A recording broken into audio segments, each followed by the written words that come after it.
Ia Male Ave. What's up, everybody? This is Jacob Warren asking you to like, subscribe, and share. Dave needs this. The Dave Hooker Show. A presentation of Off the Hook Sports. Objective insight, expertise, top guests. Available on YouTube, Apple, Spotify, and the Off the Hook Sports app. Download now for free. Also available on offthehooksports.com. I compute and obey. Now to Dave Hooker. Ready. If you don't have some chills on this Monday, then you may want to go to the doctor and get yourself checked out because it's game week. Finally, it is here. Last week, I know there were football games, and Caleb did a great job of picking those. Yeah, you don't have to. We don't have to go there, Dave. Yeah, very rough start. Well, then let's just move on. Well, anytime from now on, I say throughout the program and throughout the week, I say, Caleb, what time is it? You have to reply game week. And that will factor into your bonus at the end of the year. So if I just randomly say like now, what time is it? Game week. There you go. There you go. And I can't tell you how excited that we are. We launched last year, and frankly, it's a lot more than I thought it was going to be and probably kind of bumbled a bit. But this year, we're ready to go with your print coverage or type coverage or written coverage of Tennessee's press conferences day in and day out. Inside looks at the Vols with Jacob Warren and Cooper Mays weekly. This show with you 10 o'clock each and every weekday. So, man, we're loaded up. Guys like John Adams, Jimmy Hyams, Josh Ward, Fred White. Find a better show. Go ahead and click that like and subscribe button now because we are off and running and excited. On the program today, we've got a lot to get to, as you might imagine. And one of those is going to be Cooper Mays. So if you're a part of what we do, that is, you know that Cooper Mays and Jacob Warren are on the Vol Report weekly. And I visited with Jacob and Cooper, as we always do. And by the way, can we take a second to just say how awesome is it that Cooper Mays is still willing to do this? And yes, he gets paid, and that's NIL. But the fact that he is a man and wants to get, and I'm going to be real honest with you, Caleb. The interview is difficult because I've gotten close to Caleb. I've gotten close to Cooper, unlike any other player I've covered. And to see him hurting and not being able to go out there against Virginia, and I have seen projections, and I'm going to get into more. It's not based all off what Coops told me, but I'm going to get into more. We've seen projections that maybe he might be back by Florida. Who was the first person to say that the day after the announcement was made, Caleb? That was you. You got one prediction right. Somebody on the show is getting them right. Well, I don't think that prediction's right anymore. So I think Florida might be optimistic at this point. So you're dealing with a whole new can of worms, and we're going to get into all of that, what that would mean for Tennessee. But David Michael is nice enough to point on the board. Caleb's predictions cost me $3,000 this week. So go ahead and start to tell me what you're doing, because we love this as a family. And what are your plans for the weekend? I'll be in the Hooker press box with a staff this time. Caleb and I will be on constant communication.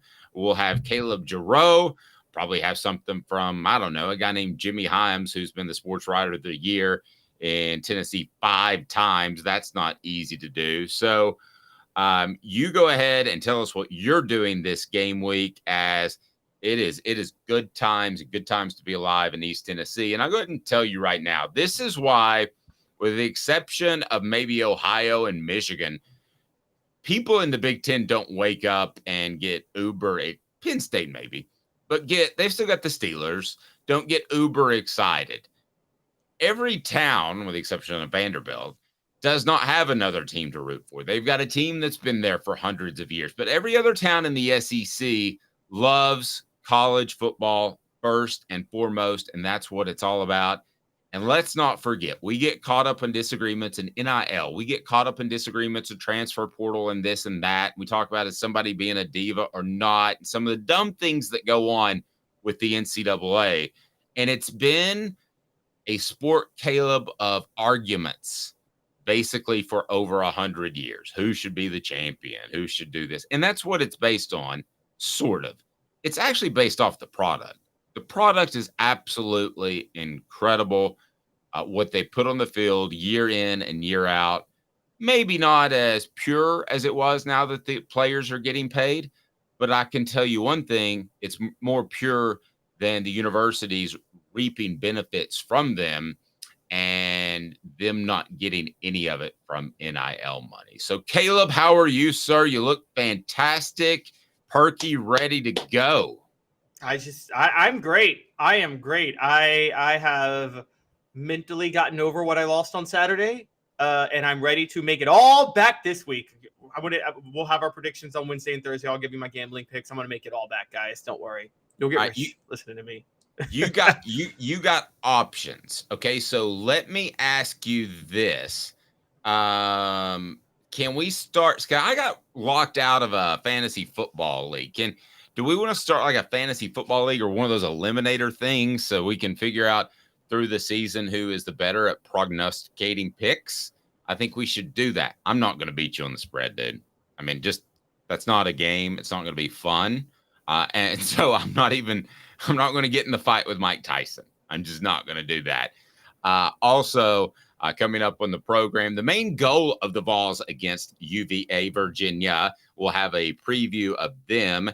Today's tough question will be, should the Vols consider more neutral site games in Nashville for recruiting purposes? I got a weird feeling I know where my friend Caleb Calhoun is going to go there. Also, we'll have, is this the last season of college football as we know it with the 12-team college football playoff? I think that's kind of an obvious yes. So we've got a lot to get to.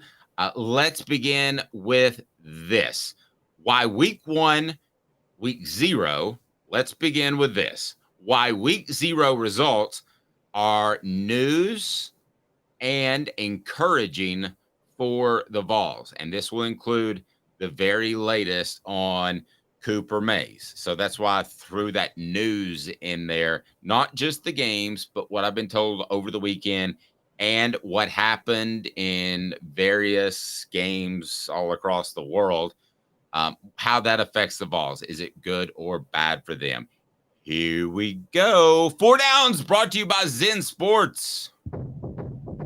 4 downs. 4 questions.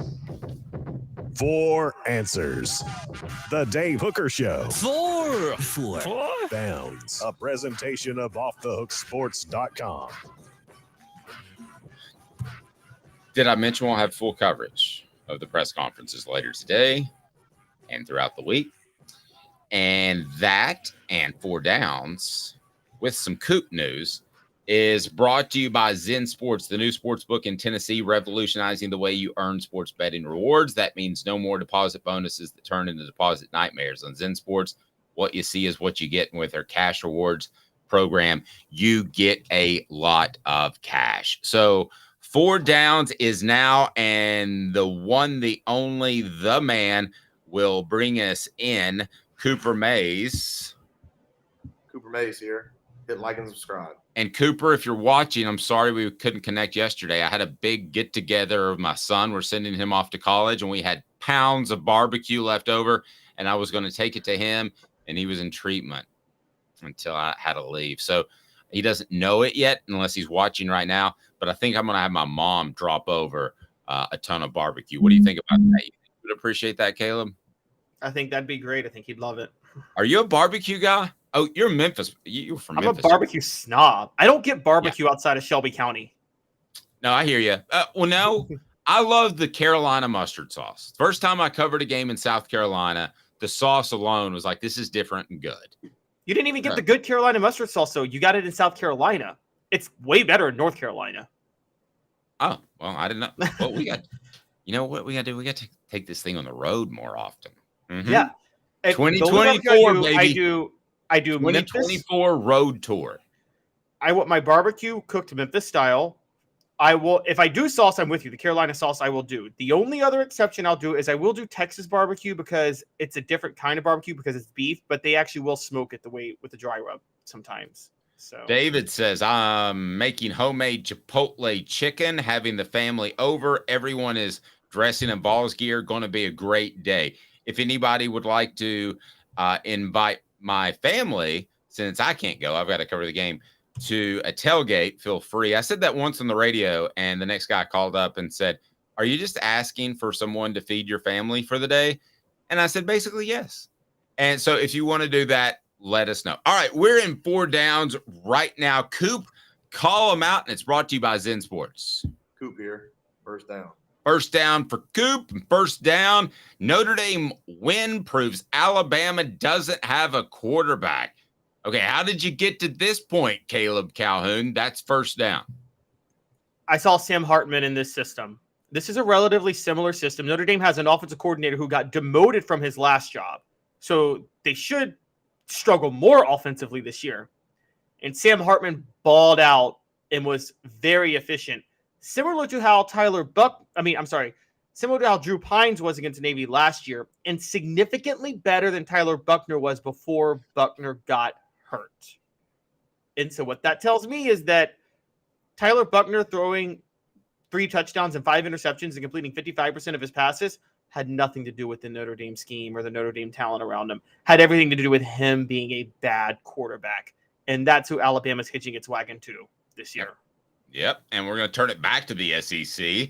And that is second down for Coop. Should help the Vols as well. Again, brought to you by Zen Sports, the new sportsbook in Tennessee, revolutionizing the way you earn sports betting rewards. That means no more deposit bonuses that turn into deposit nightmares. On Zen Sports, what you see is what you get. You get their cash rewards program. You get a lot of cash for a welcome bonus. Earn the unlimited 5% cash back on your betting volume for your first 15 days when you sign up with the promo code HOOK. That's right, unlimited 5% cash back.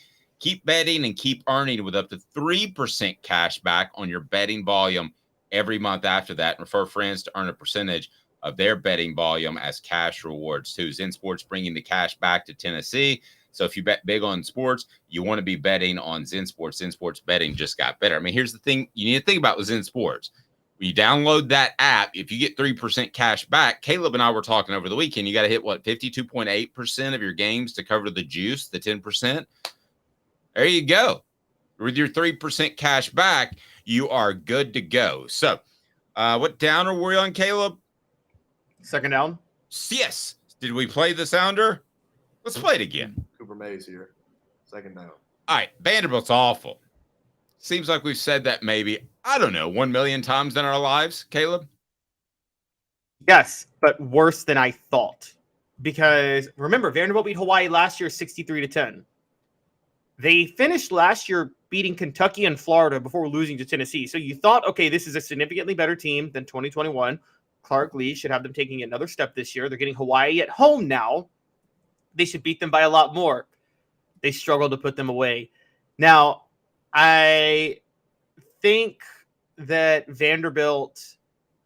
Tennessee was always going to beat Vanderbilt, but you always wonder if those lesser level SEC schools could be a bit of a threat. Well, no, Vanderbilt's not going to be a threat. They're not going to be a threat at all. So Tennessee can once again know that they will sleepwalk their way to victory over Vanderbilt this year.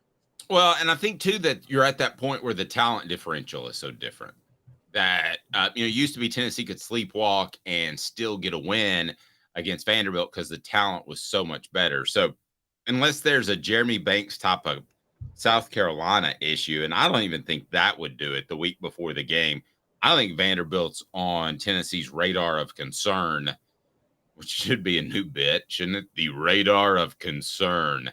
I don't think they're going to be for a number of years. What down is it, Coop? Tennessee center Cooper Mays here. Third down.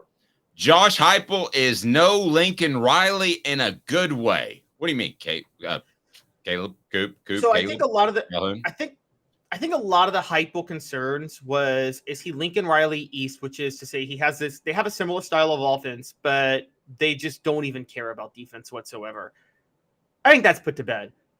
Tennessee last year would not have given up 28 points to San Jose State. They wouldn't have. And I don't think they would do that this year.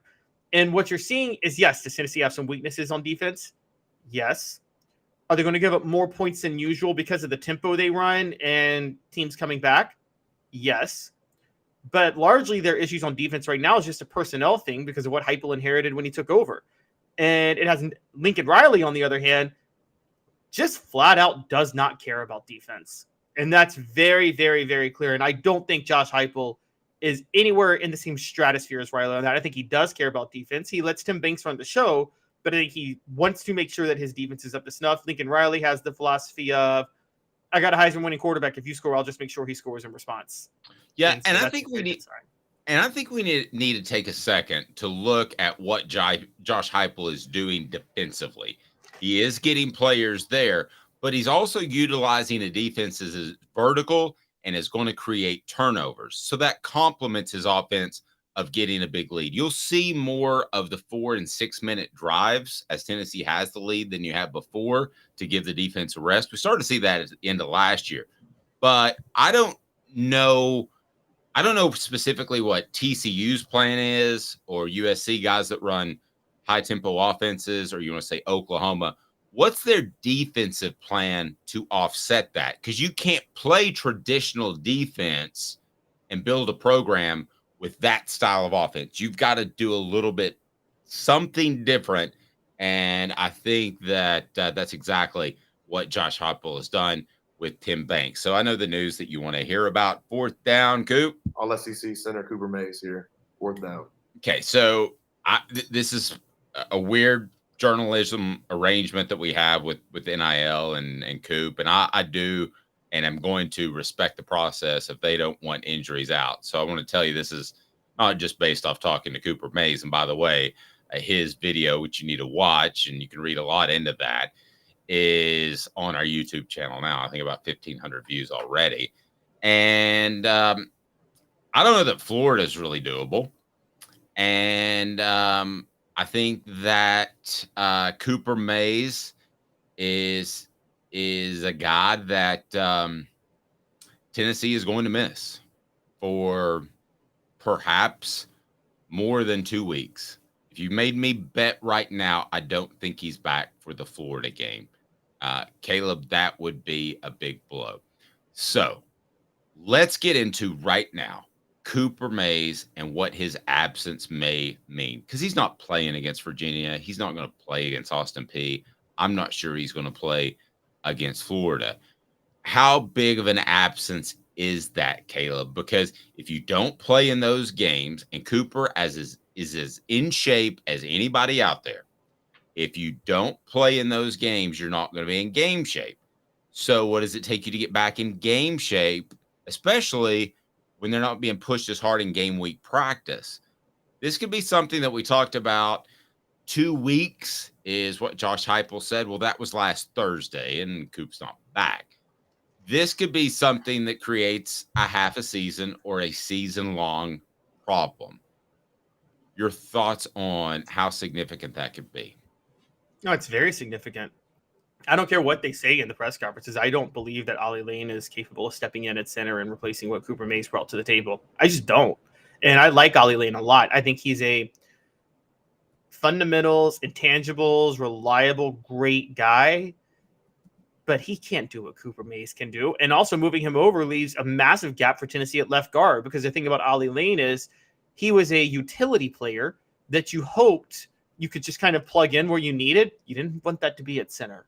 And so I think this is a big deal. I think the one thing that is positive out of this is that at least Tennessee, Dave, at least this injury happened. You hate to say this, but at least it happened early in fall camp. So Tennessee's had some time to work with the center quarterback exchange for 2 or 3 weeks now. So it's not like if Cooper Mays got hurt this week, it'd be a big issue, because you're going into game week. You want to prepare for your opponents, and all of a sudden you got to make a change at center. That would have been an issue. They don't have to do that.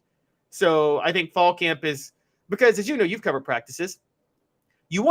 fall camp is the time where you spend focusing solely on your team and where you can develop with chemistry. And chemistry is the word I was going to use. Go ahead.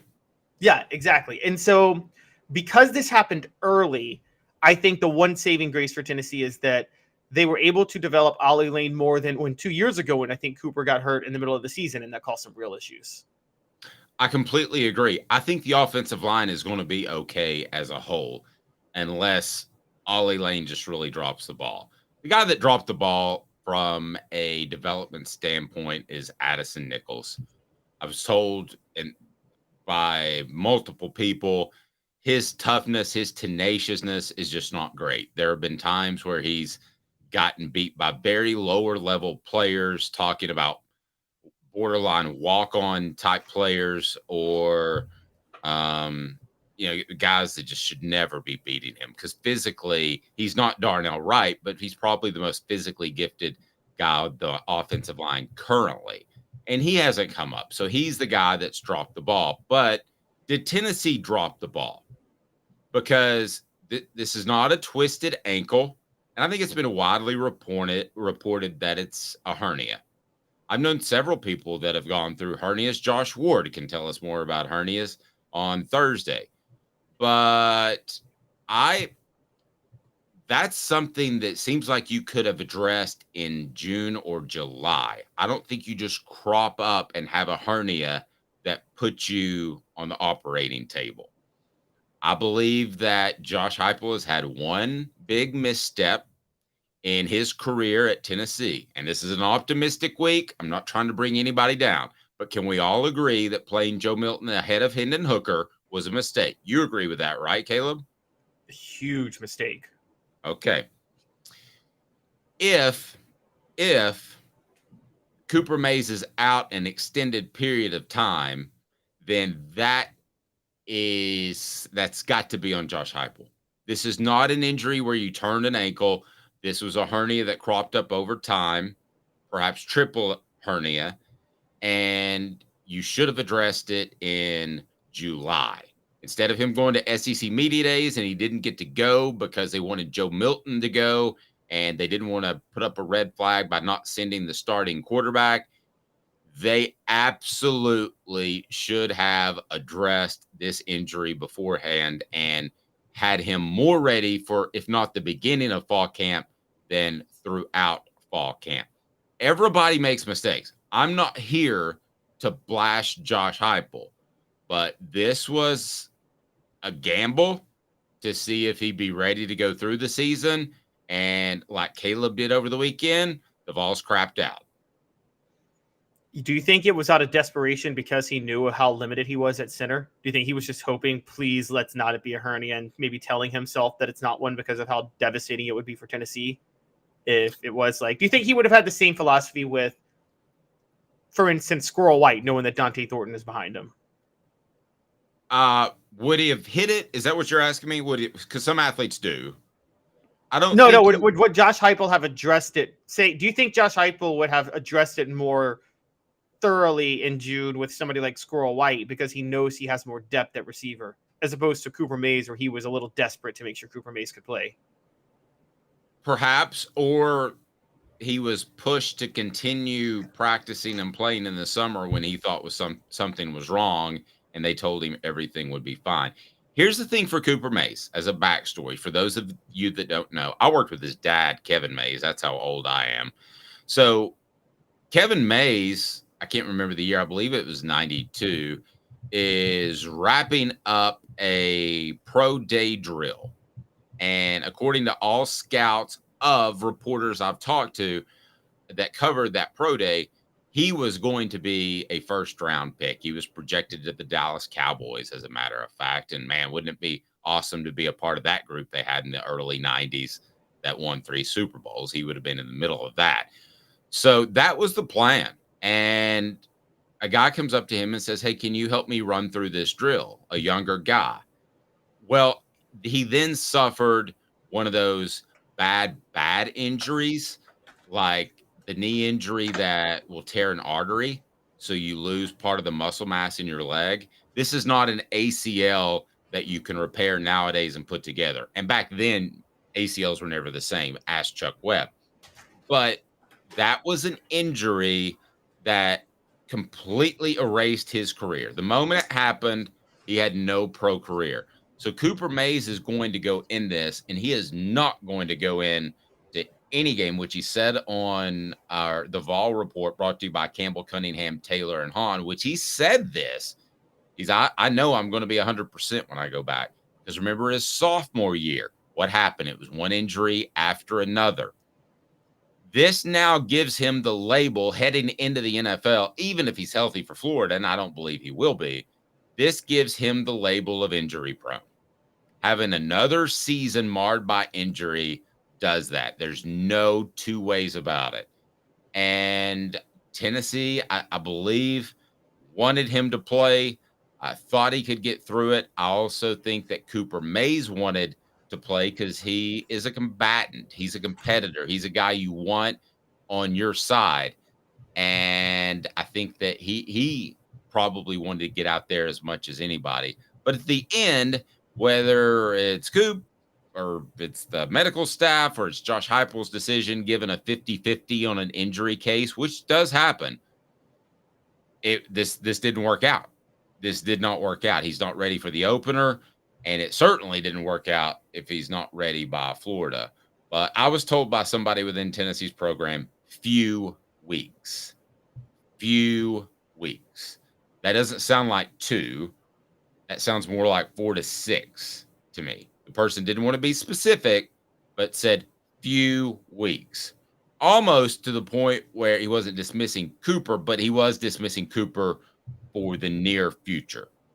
So this is a team that's thinking about life without Cooper.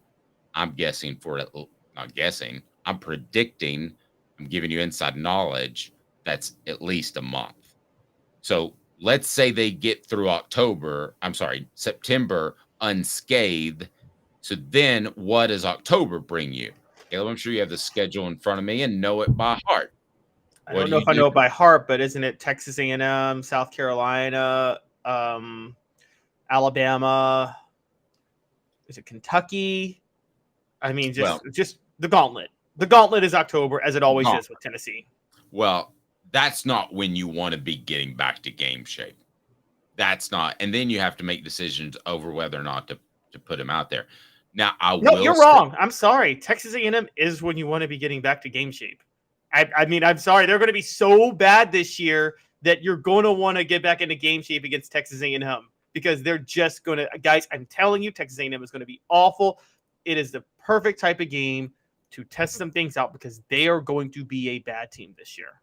Well, I mean, they still got talent on the defensive line. So, we could debate whether or not they're going to be good. You don't want to bring a guy back against an SEC opponent. You would agree that, right? I mean, you want to bring a guy back against an Austin Peay, give him a few snaps, see how things go. You do not want to bring a guy back against an SEC opponent. No matter, you and I may feel different about A&M, but I mean, they still have. I'm going to push back on that, and here's why. The big reason why is I know this with defensive line more than, and you do too. It applies here more than any other position. Effectiveness on the defensive line is so much just about how excited you are to play. And the reason I think Texas A&M is going to come apart is because they're going to be split down the middle, and then they're going to quit on the season. Well, if any unit quits on the season before any other unit, it's the defensive line. And I just think there's going to be a complete, genuine lack of interest by the time they're playing Tennessee this year. And so that's where I'm at. Well, if you're right, that'll help Coop. Right now, if I'm Josh Heupel, I don't want him coming back against an SEC opponent. That's not what I'm shooting for. So coming up on the program, we are going to discuss a number of things, and that is the main goal for the Vols against Virginia. And also, should the Vols consider more neutral sites game in Nashville for recruiting purposes? I'm going to say heck no, and I'm going to throw an idea out there that Caleb thinks it's crazy, and that's fine because I still love him. But we're going to get that out there as well, as the Vols will face Virginia noon in, what do they call it now? What's the corporate sponsor? Oh, I don't even know the name of this game. No, the name of the stadium now. I don't even know the name of the stadium. Oh, it's Nissan Stadium. Yeah, Nissan Stadium. So with all that being said about Coop, I believe that Tennessee's offensive line will still be a positive addition to this team. So I think you have positive addition. I think you have positives on a football team and you have negatives. You have positives that are going to win you more games than they're going to lose. They're going to contribute to more victories than losses. And you have guys that won't. So I still like Tennessee's offensive line better than their secondary. So I'm not saying that it's time to panic and run around the streets and dogs sleeping with cats and cats sleeping with dogs and it's total mayhem, airplane reference. I'm not saying that at all. But what I am saying and telling you is that this is a very significant loss. But I think Tennessee's offensive line will actually be fine. Should the Vols consider more neutral site games in Nashville? I'm going to tell you why and why not. But I'm also going to propose an idea that I thought of over the weekend that I could tell by Caleb's text. He thought it was pure stupidity, which that is fine. I thought his picks were pure stupidity. So I think Caleb might call me dumb here in a little bit. We'll find out. That's always entertaining, though, one way or another. So hang tight. We'll be with you in 2 minutes to tell you why the Vols playing in Nashville is a good or bad thing.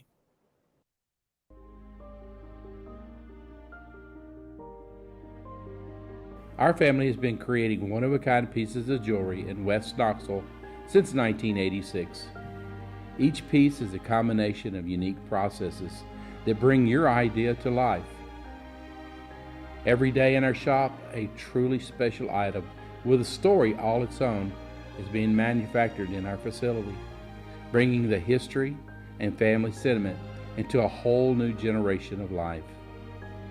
We're grateful that you chose us to be Knoxville's best jeweler, a title that we value and respect. Because to me, being a jeweler and owning a jewelry store are not the same thing. I'm Rick Terry. I'm a jeweler, and we want to be your jeweler. Kingston Pike and Campbell Station Road in the heart of Farragut, and downtown on Gay Street right next to the Tennessee Theater. Hi, Mike Davis here with City Heating and Air, reminding you to always dare to compare. Our team provides quality local heating and air service, installation, and maintenance across East Tennessee. We use only the best equipment like American Standard heating and air conditioning for your residential, new construction, or commercial needs. Honesty, dependability, and customer satisfaction have been the cornerstones of our business since 1961.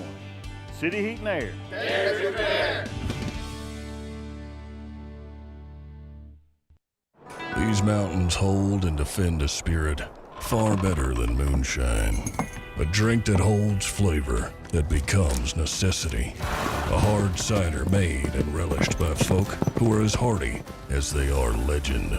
A refreshment that can only be found in one place. With a taste that makes you say, give me 3 bottles of the good stuff.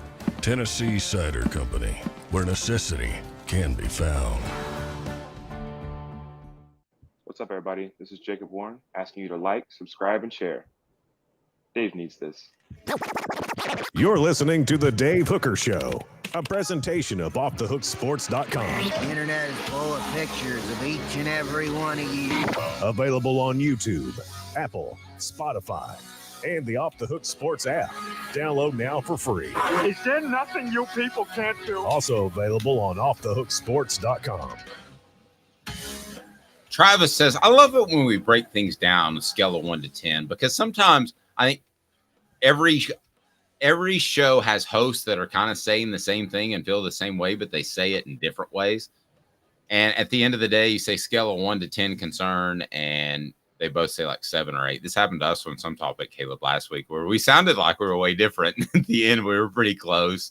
Travis says, Ollie Lane is a solid player. If Coop rates is a 9, Ollie is an 8.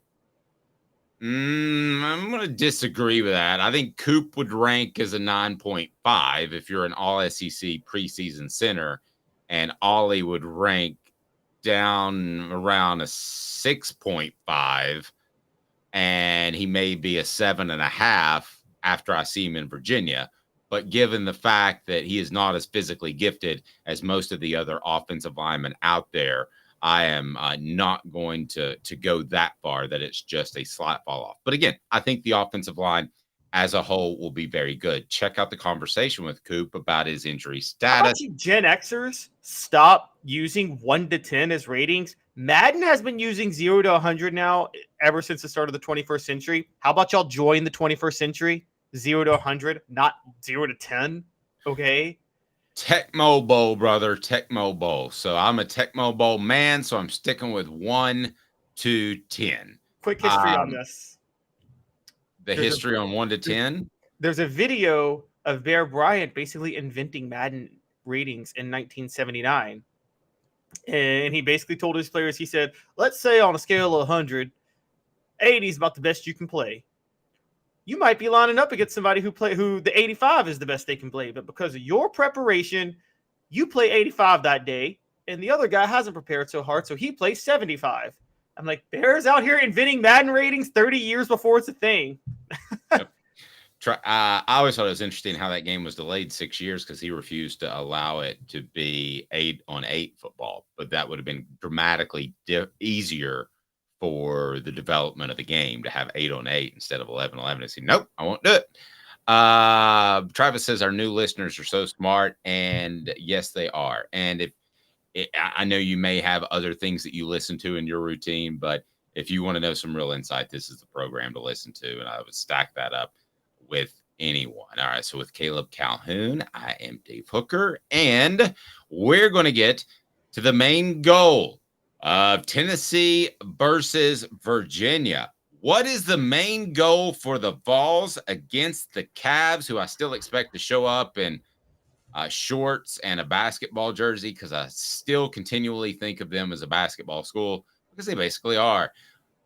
What is the main goal for the Vols against Virginia? Today's tough question. Take a side. Take a stand. The Dave Hooker Show, a presentation of offthehooksports.com. I think the main goal is pretty darn simple. It's to get more snaps under this offensive line's belt, get game snaps under this offensive line's belt. I'm sure you've decided by now with Andre Keurig at left guard where Ollie Lane would have been, and you have Addison Nichols now. I think you've settled on your top 5. You've probably settled on your top 10 as far as your 2 deep. I think that, because I think Tennessee's going to win the game easily. So to me, the main goal is just make sure your offensive line is comfortable without Cooper Mays for however long that may be. I challenge you to come up with one goal that is more significant than that, Caleb. If they walk away from that game, walk out of Dotson Stadium, and they say to themselves, the offensive line, man, we're pretty good, we're fine, then that's game one. I don't care if they won by 1 point. I think it's better for Tennessee to feel good about their offensive line leaving that game and win by 1 point than to win by 60, because the Cavs turned the ball over 15 times, and you're like, man, we're still struggling in the interior of that offensive line. Because consider this grad school, these next 2 games, and you better be ready to go out and get a job in the real world. Because this is grad school. This is the last chance to get it right before you have to earn a paycheck. So that, to me, is clear cut. I feel like I should have let you go first because maybe you would have said the same thing and I kind of chopped you off there. But I think you're going to have trouble beating me on that one, Caleb. Well, the offensive line is going to be tested because Virginia has all 4 starters returning on their defensive line this year. So there is some experience there, which is helpful for an offensive line. I don't know how much you value that. I do know returning starters can, if they're not good, it doesn't matter that they're returning. But so maybe they won't be tested. I'm sorry, I disagree. The goal needs to be to have a Josh Heupel type of offensive performance. They need to hang 50 or 60 on Virginia. And the biggest reason they need to hang 50 or 60 is no one can pretend that Tennessee's not entering this game with some anxiety and question marks surrounding Joe Milton right now. And he's got this backup quarterback who I believe and you believe was created in a lab specifically to run Josh Heupel's offense. That is the the most high-profile quarterback pickup Tennessee's had since Peyton Manning. Joe Milton's got to ball out, and Tennessee needs to hang 50 or 60, because if they win by 1, or if they win by 10, or if they win by 15, even if the offensive line plays well, Dave, you will immediately start to hear some Nico Iamaleava rumblings, and I don't think that's good for the team. So I think it's pretty – I'm not saying what you're saying isn't important. The offensive line really needs to find itself, but Joe Milton has got to hang 50 or 60 on Virginia. And, he's got to blow them out. And not because Virginia turned the ball over 15 times. No, because he threw for 4 touchdowns and 875 yards. I'm kidding, not 875. But he threw all over the field. He racked up tons of yards. We have to walk away from this game on Saturday saying, man, Joe Milton is really good. Like, we have to be thinking maybe he is in the Heisman race. Because if he's not, we might be talking about pulling him. Now, I'm going to disagree. I don't think the hook's that quick based off what I've been told. But I also think that Joe Milton will play well. And if Virginia has a couple of things with an offseason to prepare for Tennessee, just like back in the day, you had an offseason to prepare for, let's say, the option like Georgia Tech would run, or, if you want to say the wishbone like Nebraska would run. So they may throw some things out there that surprise Tennessee, and Tennessee has to adjust to. And Tennessee may win the game by 14 points. I don't think anybody's going to be pulling for Joe Milton to lose his starting job. Yeah, you want to go out there and impress people, but at the end of the day, man, if I'm walking out of there with a 1-point win and I feel really, really good about my offensive line, that's what I'm basing my success level on. If they're able to control the ball, because you're right, this is a complete returning defensive line for Virginia, but their 2 best guys are probably edge rushers. So you should be able to push around the interior, even with an injured player, if you're an SEC team. So you're not going to feel good about the offensive line if they win by 1 point. I'm just going to tell you that right now. Well, then that gets back to your point of how does Joe Milton play. I guess what you're saying, there are a couple of things you're saying that I believe are almost out of the realm of possibility. I don't think this game's going to be close, and I don't want it to sound like it's a Tennessee Tech or an Austin Peay. It's not, but I don't think this game's going to be close. I think it'll be close until maybe a final score that Tennessee puts up, and they'll be up by 14 points, 2 touchdowns going into halftime. But maybe you and I are working off different premises that you think this is going to be a challenge.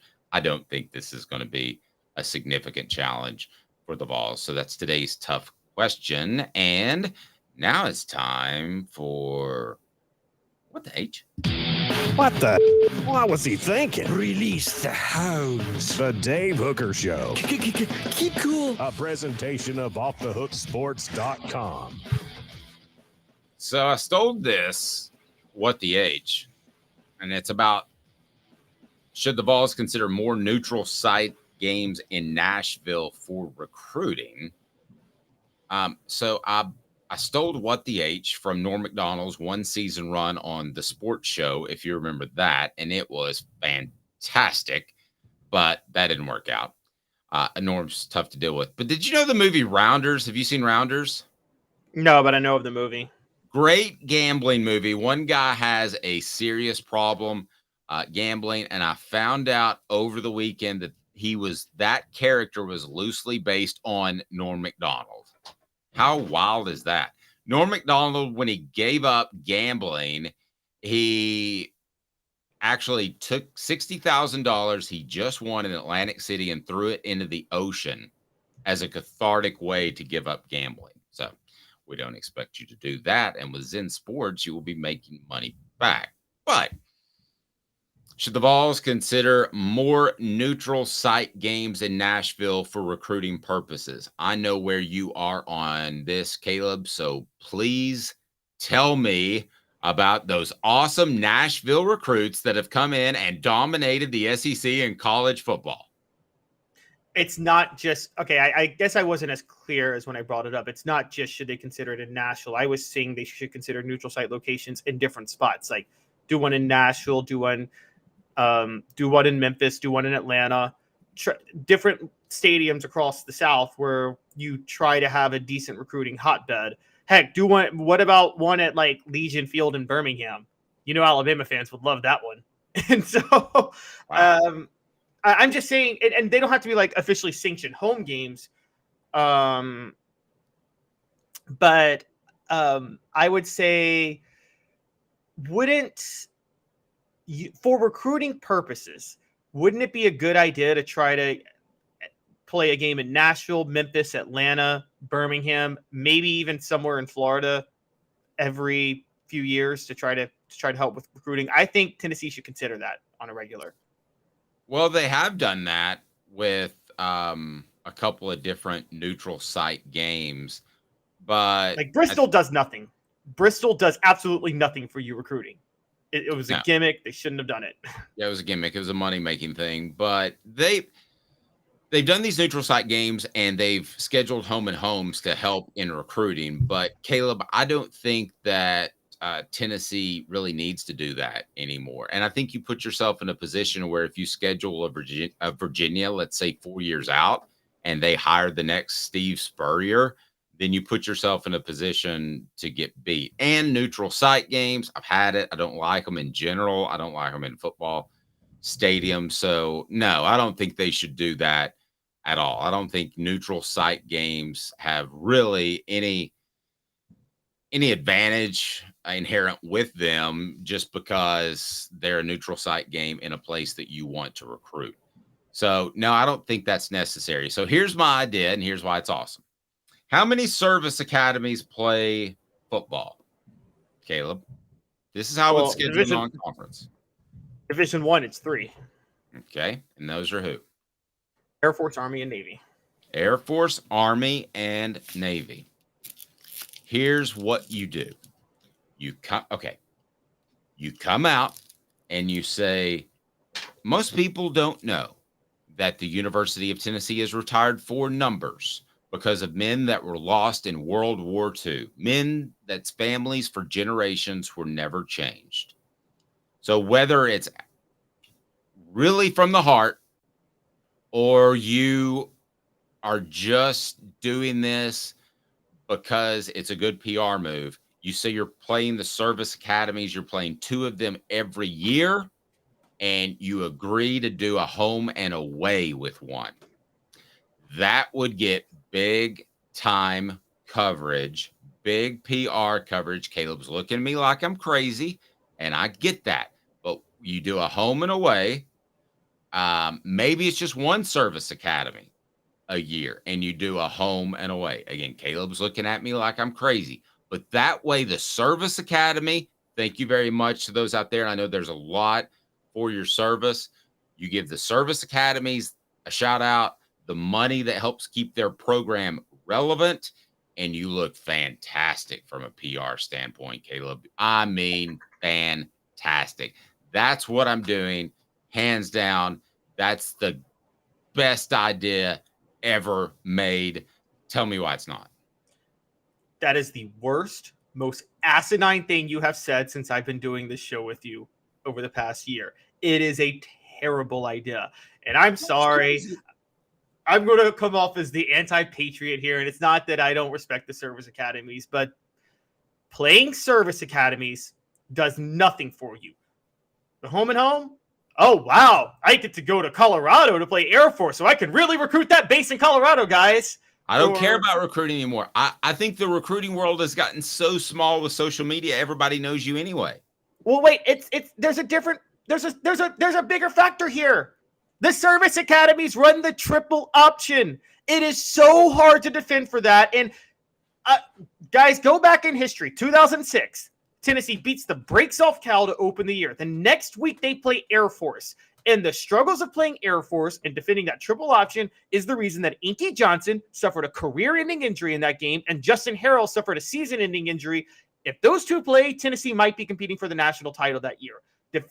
Having to prepare for the triple option, I don't care if it's the first week, the last week, whenever, completely changes up everything you try to do defensively. And if you're in the SEC, you already got to work on preparing for elite offensive lines that you're going to face every single week in the SEC.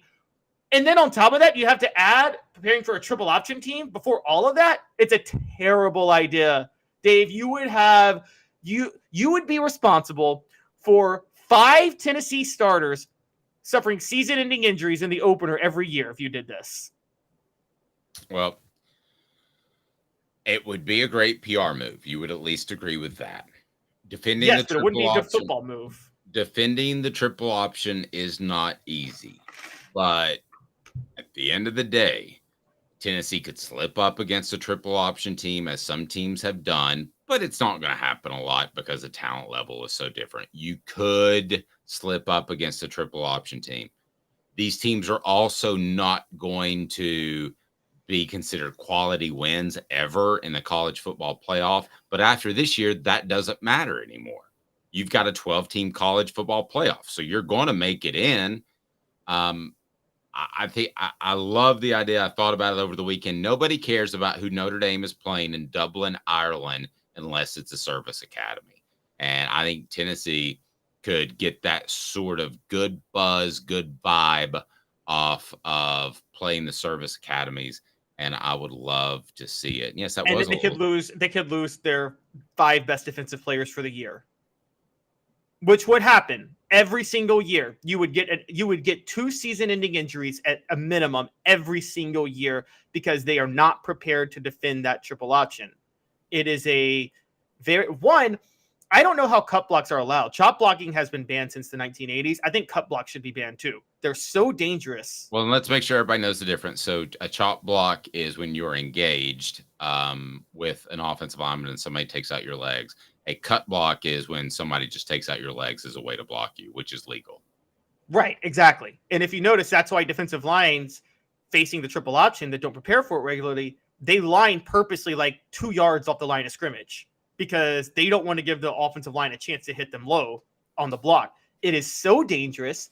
It is I don't want to say it's an unfair way of playing football, but it's a cheap way of playing football. Now, you might argue that downfield blocking for offensive linemen is a cheap way of playing football too, which Josh Heupel has fully taken advantage of.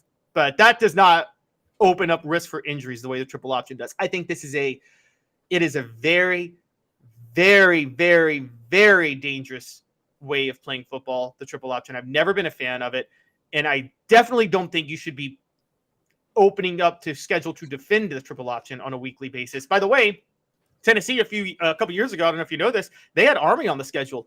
Danny White just straight up killed the game. He said, "Nope, we're going to play." Well, I straight up hated that at the time. Straight up hated I thought it was genius. They took the PR blunts. They were like, "Oh, that's so wrong. That's so cowardice." It was smart. It was smart. You have a brutal SEC schedule. You don't need to interrupt it by totally having to change your game plan. Because, by the way, these service academies, I don't know if you noticed, Dave, they're all capable of 9 or 10 win seasons on a yearly basis. They do that regularly. Do you really want to play a team that you covered that Air Force game? That Tennessee doesn't lose to Florida the next week if Air Force doesn't give them so much trouble the week before. That was a problem. And again, Justin Harrell lost his senior year and Inky Johnson lost his career playing in that game. Well, but that had nothing. Inky Johnson had nothing to do with chop blocking. I mean, no, but when they do throw, it throws you so off that you do go full speed trying to lay somebody out a lot of times. Oh, I mean, Caleb, that's a reach. He's just trying to make a tackle against a bigger dude. What I'm saying is the concept in general, though, because it's not just the chop blocking up front. The whole switch of the offense has you totally playing off your game defensively, even if you were a defensive back. It's just I'm sorry. You should always run from the triple option and accept being called a coward. I don't care. I don't care if they call you a coward. I don't care if they say you hate the troops or whatever. You could say, you know what? You may say that about me, but I'm trying to win a national title. No one's going to say that about you when you're holding up the national championship trophy at the end of the year. There you go. Totally disagree. But it was presented. I also think I think the worst thing college football does is give Army Navy a game by itself, a day by itself for the game. Are you kidding? We already have only so few weekends in college football, and you're going to waste a weekend with just this one game that few people care about? There. Sorry. Well, let's just say you've been called a communist on the message board. So if you're okay with that, that's fine. Tennessee plays Virginia, and that'll be noon in Nashville. And then we get to who will be Tennessee's best football player at the end of the year. I'm going to let you determine the criteria of what you say by best, because you could say last year that Hendon Hooker was the best because he led everything. But on the flip side, you could say Jalen Hyatt won the Blitnikoff Award, so he was the best player. Best player brought to you by Andy Mason, AndyMasonRealEstate.com. Best prices, best service in the biz. Andy Mason, realestate.com. He is phenomenal. We love him. He's a part of my pending real estate transaction. I'm glad to hear that. Tennessee's best football player at the end of the year. I painted myself in the corner. I figured that out last week because I think Tennessee makes the college football playoff. So to me, it's got to be Joe Milton. If you have a quarterback controversy in the middle of the year, neither one of the quarterbacks are going to be considered the best player because Nico's going to make some mistakes when he comes in. Joe lost his job. The receivers, it's going to be spread out. I don't think Tennessee's defense, I think Tennessee's defense will be better. I don't think they have an impact player where you say he's the best player. I mean, based off my predictions, not yours, mine, I painted myself in a corner. I can't go anywhere but Joe Milton. If I think they make the college football playoff, which I predicted that they will, it has to be Milton by my own criteria. Caleb, who would you pick? It does have to be Milton if you're picking your best player, because otherwise Tennessee could be in trouble. But I am going out on a limb, and I'm going to say their best player this year is going to be Squirrel White. I think Squirrel White's going to be the one who, like Hooker last year was Tennessee's best player, but Jalen Hyatt got all the accolades at the end of the year. Right. I think Squirrel White will be the guy to get all the accolades at the end of the year this year. I'm supposed to disagree with you, but I agree. If you want to talk about the best player as far as electric and at the end of the year everybody's crazy about, it's Squirrel. There's no doubt about that. But Brew McCoy is the more important receiver out of that group, because I feel confident Tennessee could place Dante Thornton in that slot and be fine. I think they could lean on Jacob Warren if they needed to at tight end and be fine. But Squirrel has an explosion and something that nobody else has. But the guy that's going to move the chains is going to be Brew McCoy. He's the most important receiver on Tennessee's team. And I'm told by scouts he is the best overall player heading into the next level. And I believe it. I think the guy is powerful. He's impossible to press coverage. And then he's fast enough. He could be a little bit faster. He's fast enough to get open downfield, and he knows how to use his hands. It's slightly illegal, but he knows how to use his hands also to get separation. Travis says Brew McCoy might be the best wide receiver in the nation. He might very well. Squirrel White may still be the guy that everybody comes away and says, wow, that guy's fantastic. But the guy that's catching 12, 14-yard passes, 6-yard slants when you need 4, that's Brew McCoy. And he will be the highest drafted player going into the NFL that we know of. I'm not talking about like an Ethan Davis, a freshman that could blossom 2 years from now, but that we have good tape on. He will be the best player that goes into the NFL draft. But I gotta say Joe Milton, if my prediction holds true. I would be conflicted and contradicting myself if I didn't say Joe Milton. And Dave, let's point this out, because some people might come at you for what you said, but I agree with you on this, because you said Brew McCoy knows how to illegally use his hands. Well, part of football, part of a skill in sports is being able to cheat a little bit and not get caught on a fundamental level. And I mean, what I just said, if people aren't taking it the right way, let me just clear it up. That's a compliment. Yeah. And I remember Lane Kiffin said this years ago, and he's right. The best offensive linemen are always moving before the ball is snapped. They're just not caught. And Michael Jordan in the NBA actually teaches players at his camps how to get away with pushing off when you're driving to the basket and not get called. And that's a skill. That's the skill with receivers. How to push off but not get caught pushing off is a very, very unique skill. And sorry, that's how you do it. how to sell how to make a pitch look like a strike as a catcher with the way you catch the ball in baseball. A skill. How to sell getting hit as a punter and drawing or rubbing the punter penalty. I mean, these are skills, and I'm sorry, like that's what you're right. Brew McCoy is actually very good at that. Message board said he's a better Jawan Jennings. Great comparison here, but nobody's exactly the same player. Jennings probably a little bit faster. I don't think Tennessee's had a receiver as physically strong as Brew McCoy, at least not one that I can remember. Maybe and Jennings has the best intangibles of any wide receiver that's ever played football. Intangibles. You want Jennings? him in your you want Jawan Jennings in your foxhole. I didn't like the whole going off versus Vanderbilt and showing up and saying it's time for me to play quarterback, but nevertheless, I did because the coaching staff was liars. So, well, as we've learned, that is the truth. So I think Jawan Jennings, to me, is a really good comparison. Brew McCoy, though, slightly more physical and probably not quite as fast, but we'll see. I think he's also deceptively fast because he's not a long strider like a Jalen Hyatt was. And I think that he also is a guy that is probably going to time pretty well when he works on it. And here's the other thing that's so cool about Brew McCoy. I wouldn't say what I'm about to say unless it was true. I've not had one person say to me that Southern Cal transfer, has he been a malcontent in any shape, form, or fashion? And they've confirmed that. None of that. Just like I've heard none over the offseason that Joe Milton has been struggling. I've heard zero of that. So I think that I think Tennessee's in good shape with Brew McCoy. I think they've got a guy that can dominate a game, even though that might not mean 200 yards of receiving. He is their best player on the football team. And I'm with more the Kelly Washington comparison than the Jawan Jennings comparison. And it's funny because you cover Kelly Washington and people thought he was a head case, and maybe he was, but you know what I'd never heard anybody say about Kelly Washington? I feel like no one denied that he worked his tail off when he was healthy, when he was at Tennessee. He was a bad teammate in the beginning, but he tried to get it right. And I will tell you this, that's a better comparison actually than Jawan. But I will tell you this, I asked a trainer, I said, who are the 3 hardest workers since you've been here? And it was Johnny Long, who had been there for like 25 years. And he says it's Peyton Manning, Jamal Lewis, and Kelly Washington.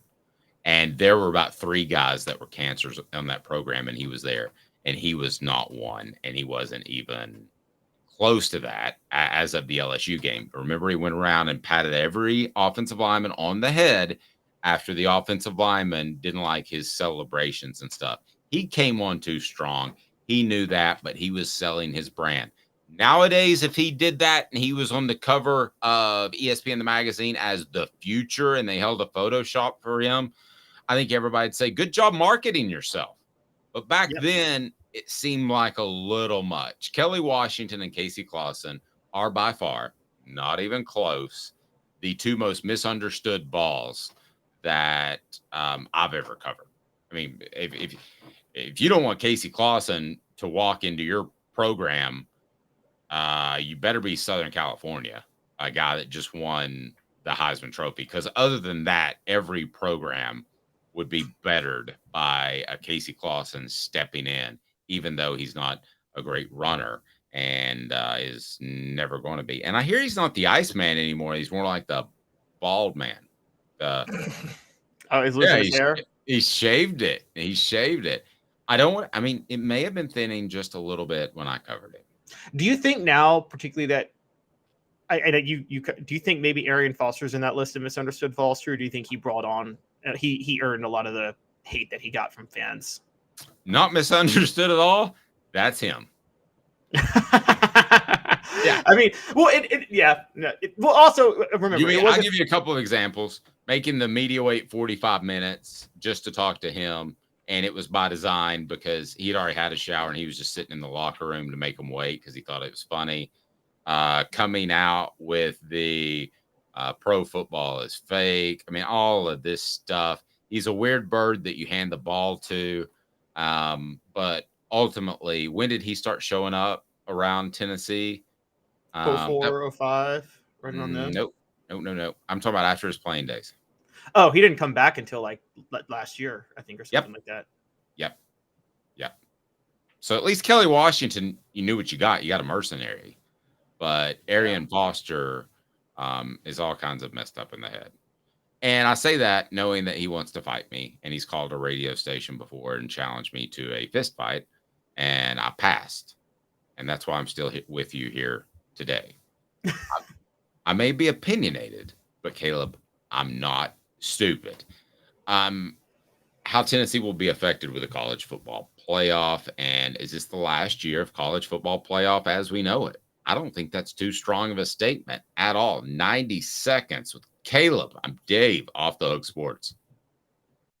Before Candace, I was really heavy into the drug culture. I was selling drugs. I was just constantly in pain. I was missing like a good support system in my life. Candace has given me everything that I need in order to successfully have a wonderful recovery, in order to have a life that I didn't even know was possible. And it's not just about me anymore, and I love that. I absolutely love it. You can take your life back. Call Cadis today. With all that sun, sand, and salt water, the beach is a very relaxing place. Unless you wear contacts. Ow! Open your eyes to the best the beach has to offer with LASIK vision correction from Campbell Cunningham Laser Center. Sports Treasures in North Knoxville is one of the South's largest sports cards and memorabilia dealers, featuring over 10 million sports cards from vintage to modern. Sports Treasures carries a full line of hobby boxes, singles, autographed memorabilia, Tennessee Vol collectibles, fan cave decorations, and so much more. See a museum full of collectibles at Sports Treasures, 4819 North Broadway in Fountain City, and Sports Treasures on Facebook. Sports Treasures, where the real sports fan goes to shop. Who's this guy? Hello, who is it? The Dave Hooker Show, Who? a presentation of Off the Hook Sports, What? YouTube, Apple, Spotify, and the free Off the Hook Sports app. Back to Dave Hooker. Got the message board saying that they'll fight Arian Foster for me, which, we could probably make that into a charity event. Let me see if I got his number. Yep, I've still got his number.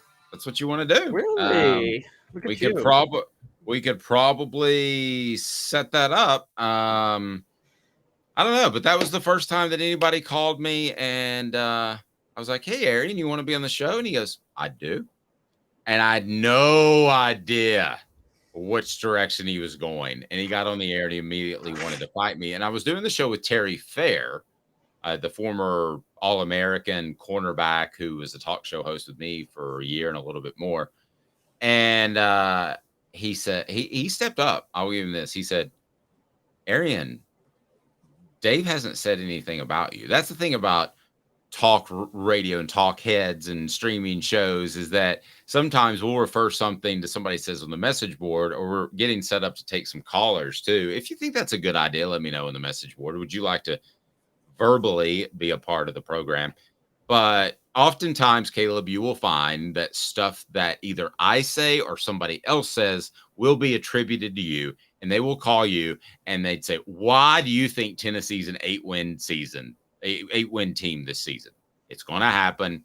Just get used to it. It's Jimmy Himes used to start so many conversations with people on remotes is with, "No, I didn't say that." And he said it very patiently and nicely. And he would say, "Here is what I said."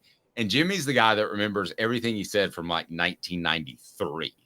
So that's, maybe we'll get a Paul Fonbaum moment, and someone will call in and admit to breaking the law because they were so mad at the other at their rival for beating them and propelled them to national stardom like Harvey Updike did for Paul.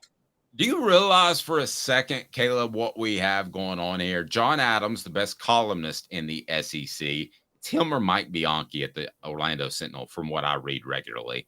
We have not just UT SEC, but we have Jimmy Himes, who is the ultimate sports journalist. If you were to create one in a lab like Nico for a quarterback, it would be him. We have Josh Ward, entertaining, best, I don't want to call him up and coming yet because he's well established in his mid-30s. And then we have Fred White, who has been the most successful talk show host ever, as far as a former Vol. Who else? Who else is as good? No offense, Eric Ainge and Brett Smith. No offense to them. I didn't even realize Brett Smith was on it with him. But no, but but I think he's on with Josh from 12 to 3. Anyway, oh, sorry. Who? What name do we not speak on this show? I'm sorry. I didn't mean to sorry. It was kind of a high joke there. It was a went over my head. I'm not smart enough, Dave. Okay, so already some people that have off the hook call in. I love it. So that's my one of my goals for today. Hooker calls. Yeah, I'm really excited because I get to shut down most of the business side and I don't have to call Caleb and say, cover for me because I got this meeting. And I get to just create content for you. So we're going to explode out of the chute, Caleb Giroux as well. But you find a better lineup and I'll give you a Hooker shirt, but you're not going to. And I'm going to make the announcement right here. Celebrate 98, the book, will be purchasable everywhere by Labor Day. So we'll start releasing it to the various services this week. And then it's out there and we're good to go and we're excited about it. But let's get to college football. And I'm going to change up your question a little bit after our 3:45 a.m. production meeting. You said, is this the last season of college football as we know it? I think that's an easy question. Yes. You have a 12-team playoff, an 18 Big Ten. You have no Pac-12, 16-team SEC. I'm just going to ask you, is it better? Will it be better in 2024 moving forward than it has been? No. Now, it may be better in Caleb. Hold on, Dave. It may be better in 2030. That's crazy. It may be better in 2030, but it won't be better in 2024. And it's just too disjointed, too disorganized at this point. What will make it better will be finally when the SEC and the Big Ten get all the teams they want and they create their own conferences within conferences. So you kind of go back to conferences, but the SEC and the Big Ten are governing bodies with teeth that the NCAA never was. And I don't know if that happens in 2030, 2035, 2037, whenever. But no, next year it's not going to be better.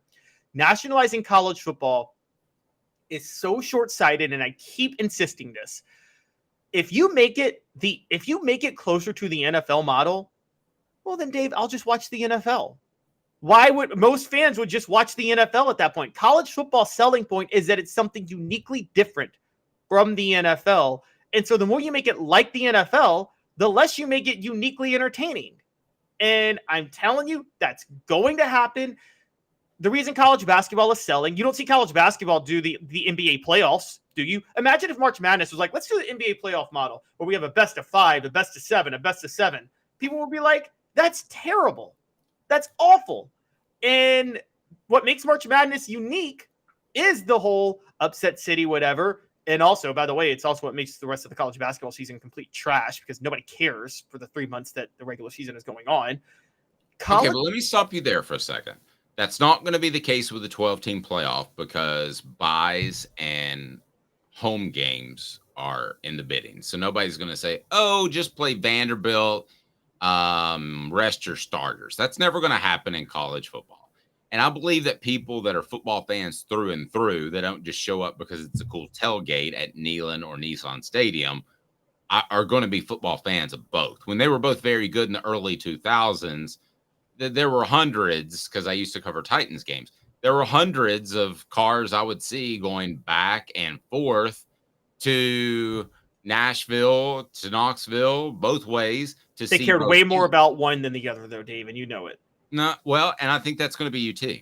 I think it's always going to be UT, and it's never going to change because of tradition.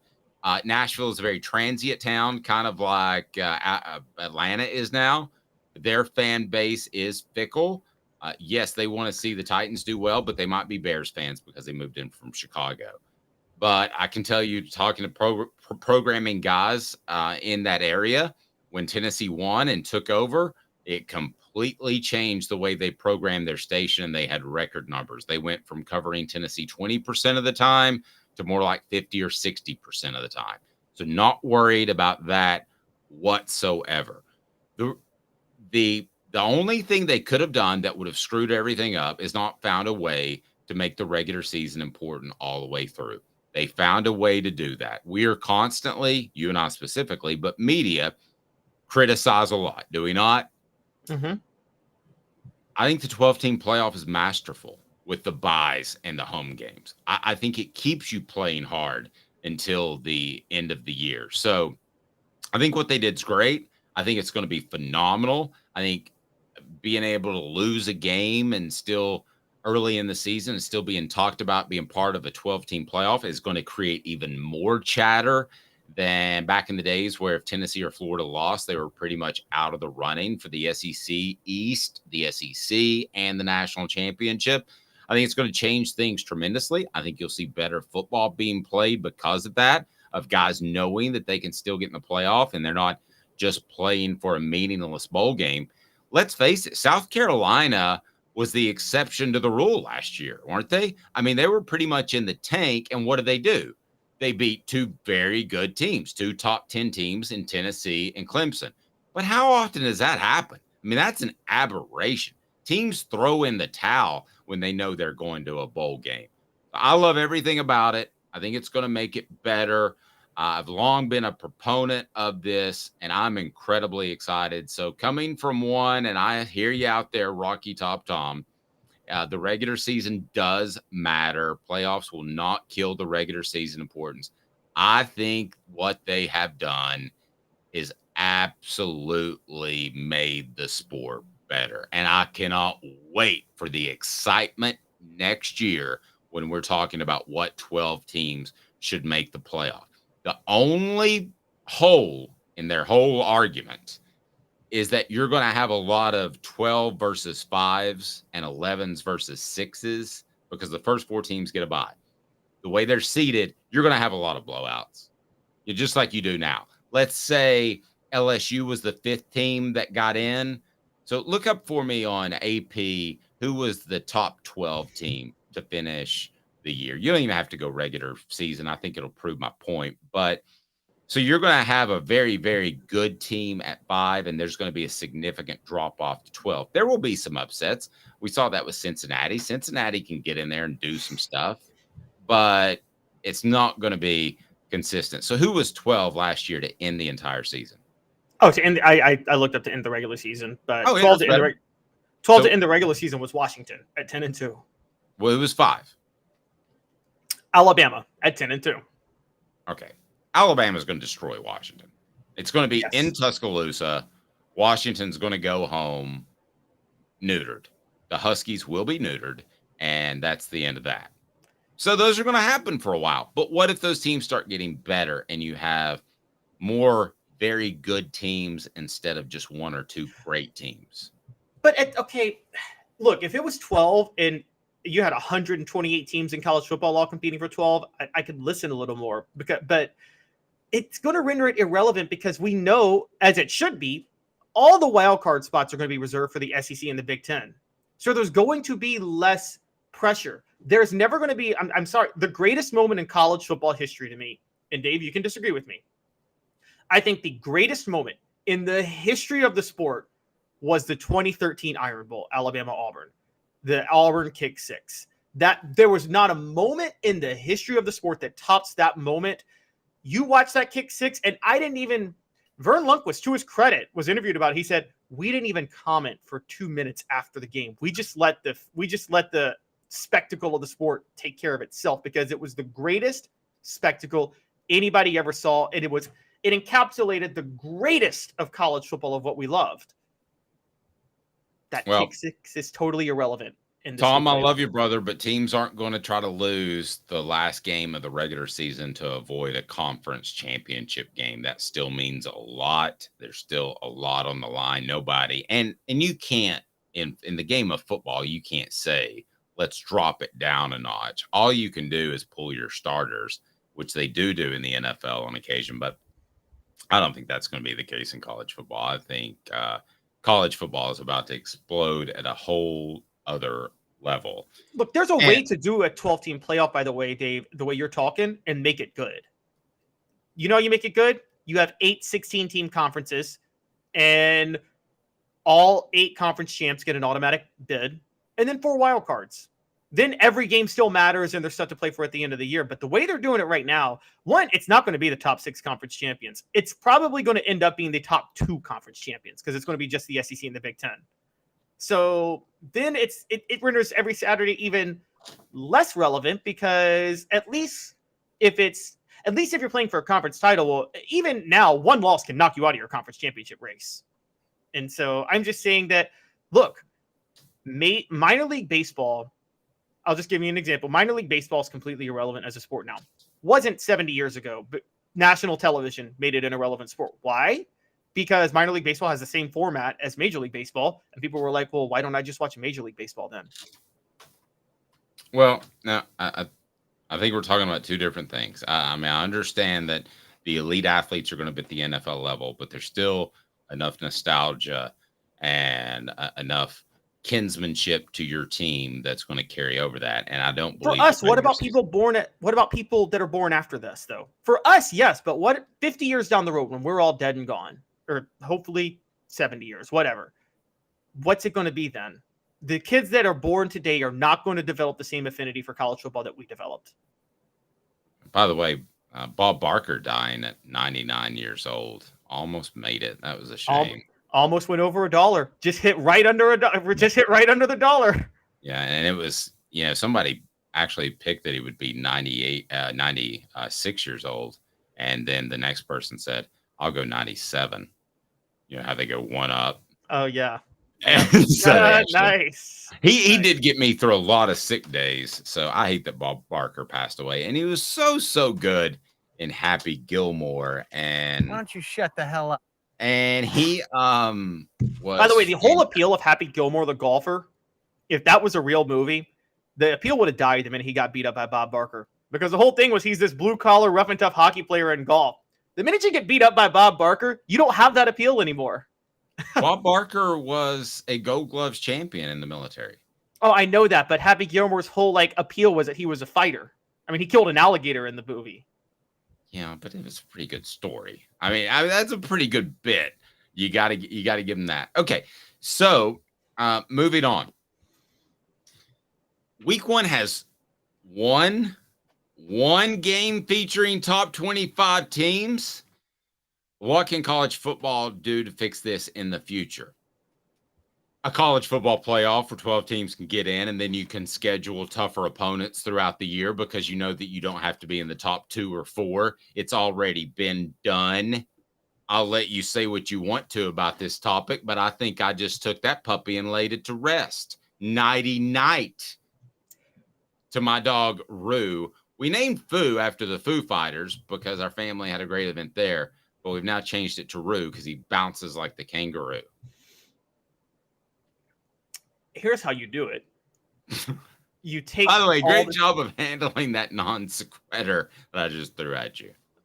College football should step in and just say the first game of the year on Saturday should be a rematch of the national title game.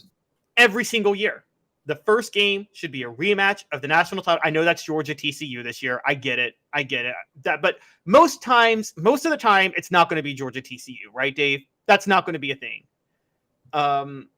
So you can't do that, Caleb. These schedules are made years in advance. And by the way, you want to talk about your neutral site games. I hate the neutral site games, but if I'm Tennessee, I'm calling Southern California because imagine those 2 offenses going against each other. And I want to recruit in LA. I'm like, let's do a home and home because guys, you could lose a game in September and still make the college football playoff.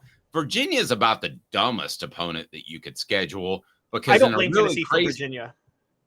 Well, let me finish this. Okay, Virginia is the dumbest opponent you could schedule because in a really crazy year, they're good enough where maybe they could upset you. And if you're in a down year, which Tennessee's not, that's the worst type of opponent for me. You either go absolute low level like Austin Peay. I like keeping the money in state. So MTSU, those type of teams. Or you go with elite that's going to get you more coverage or the recruiting area. But oftentimes those two ladders serve the same purpose. So I don't think they have anything to fix. I'm perfectly fine with this. I'm perfectly fine with seeing teams play slightly lower level opponents, and I'll be able to judge them. I don't want to say preseason. It's not. Stadiums are still going to be full. The electricity is going to be fantastic. That's the nostalgia of the sport. Don't fix anything, NCAA. Don't listen to Caleb. Do not do it. You suck. College Another football Happy Gilmore reference. Rest in peace, Bob Barker. The start of college football is like Christmas. Okay. And this is like if you wanted the new. It's not. It's like Hanukkah. You get a present every day for, I'm not Jewish. 8 days. 8 days. 8 days. That's what it is. What's wrong with that? You get a present. Right, but at least the present may be something you wanted. This is like if you wanted the Xbox for one day of Hanukkah, and instead you got like a rubber glove. Okay, so I mean, it's that's what this is. Fans are totally cheated. Fans are totally being cheated out of this. This top 25 game, Florida State LSU, it's not even on Saturday. It's on Monday. Now, the Virginia game, I'm going to give Tennessee a pass. If you remember, they had Oklahoma scheduled for this, and the SEC stepped in and told them, you guys got to cancel that series because Oklahoma's joining the SEC. So Tennessee rushed to add Virginia. That was not who they wanted to add. But I'm sorry. I got to be honest with you. This is ridiculous. There needs to be a way. Maybe the NCAA, or not, it's whatever governing body of college football exists in the future, steps in and tells every team, you clear your slate for Labor Day weekend. We'll set the games for that first weekend. We'll set the games. I want the season to start with a bang. I wanted it a few years ago, like when Alabama, Florida State started the year. Now, Alabama dominated, but it was something to look forward to. I want those type of games the first week. I don't mind playing the Austin Peas during the season or things like that. I actually think that's a good thing because for those who don't know, Dave, I'm sure you know, Austin Peay, that's how they keep their football program afloat, is getting to play Tennessee and get their butt speed. So if you don't want the smaller schools to have football programs, or if you want the smaller schools to keep their football programs, you should support the Power 5 schools playing them once a year. I'm fine with that. The first week, though, the first weekend of the season, with all the hype, I want some great, great matchups. The two best matchups this weekend aren't even on Saturday. One is Florida and Utah. That's on Thursday. Although you may not think that's a good matchup. You may think Utah's going to blow them out. I don't know, but I think it could be a good game in the Swamp. And the other is LSU, Florida State. I don't think that's going to be a good matchup. That's LSU going to blow them out. But the rest of the weekend is just, I mean, Dave, look at the slate of games. Take out the fact that we're covering Tennessee and take out the fact that it's just college football. What is a game this weekend that you're just, man, I can't wait to watch that game to start off the season? All of it, all day. No, really? No. Portland State and Oregon? You ready for Portland State and Oregon? Yeah.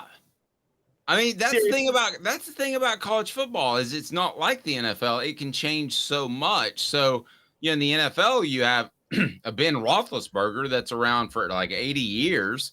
And in the NFL, you got a Hendon Hooker who's at his elite level only 1 year, only plays 2 or 3 years. And those weren't great situations to play in. And so I'm perfectly fine with seeing what people have got. I'm perfectly fine with an easier opponent. No, I got no problem with it.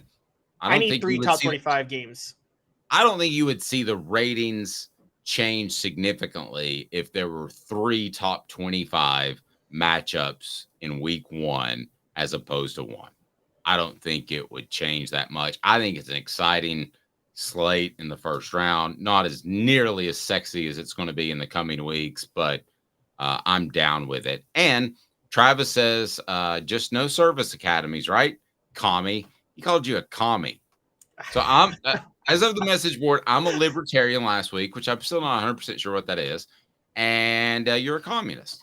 Libertarians believe in no government, period. So, like, for instance, they don't even believe in the police or roads. They're like, nope, everything should be privatized. So no police, no roads, no firefighters, nothing. That's a libertarian.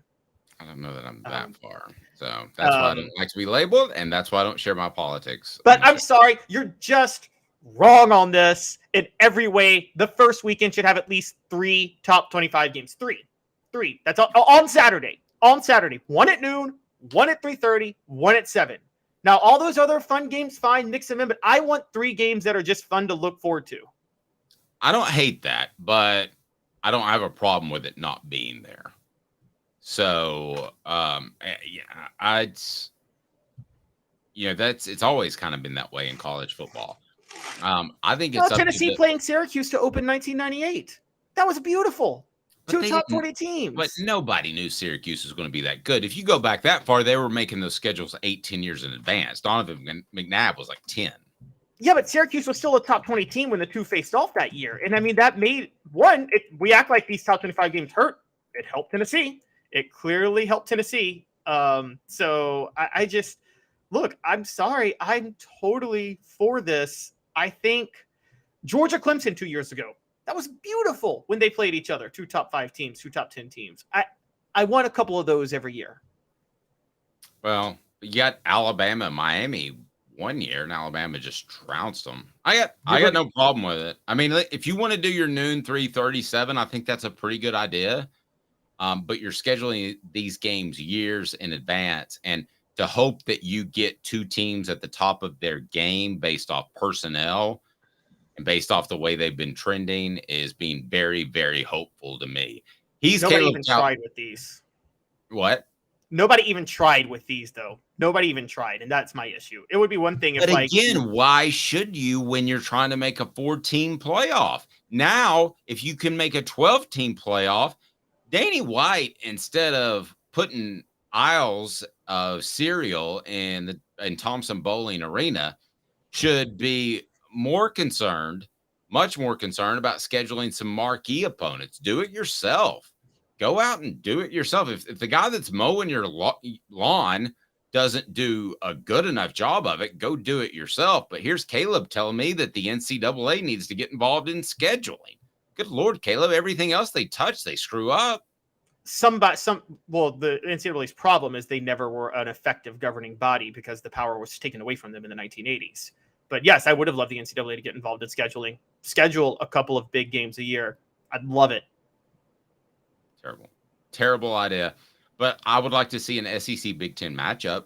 How about an SEC Big Ten matchup SEC Big Ten challenge every year? Like the first week of college football, make it like the bowl games back in the day where you have like an SEC Big Ten challenge for a couple of teams and Pac-12, ACC, whatever. I know those don't exist anymore, but have 3 Tennessee Cal 2006. Remember when Eric Ainge was like, we're playing for the whole SEC?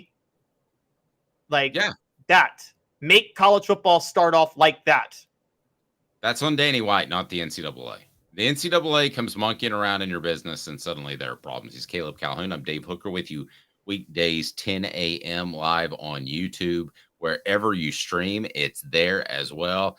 And I want to highly encourage you to hit the notifications button because we've got all kinds of good stuff coming up. Also, you know what I need you to do is I need you to subscribe and tell a friend. And we're going to start giving away great stuff. I've still got some Hooker shirts, maybe a little bit dated because there's no Hendon, but there's still a Dave.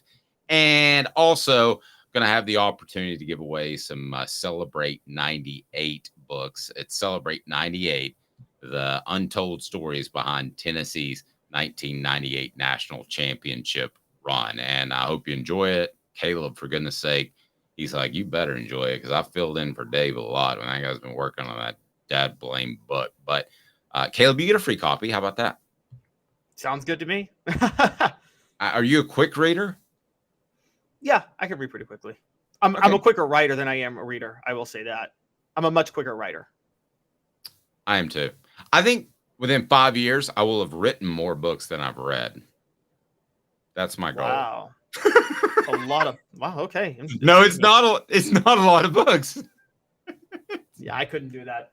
No, I mean 5 books and I've topped my reading mark. I'm not a book guy. I read periodicals all day, but I'm just not a book guy. Travis says hookers will never go out of style. No, they won't. So, man, we're excited. It's game week.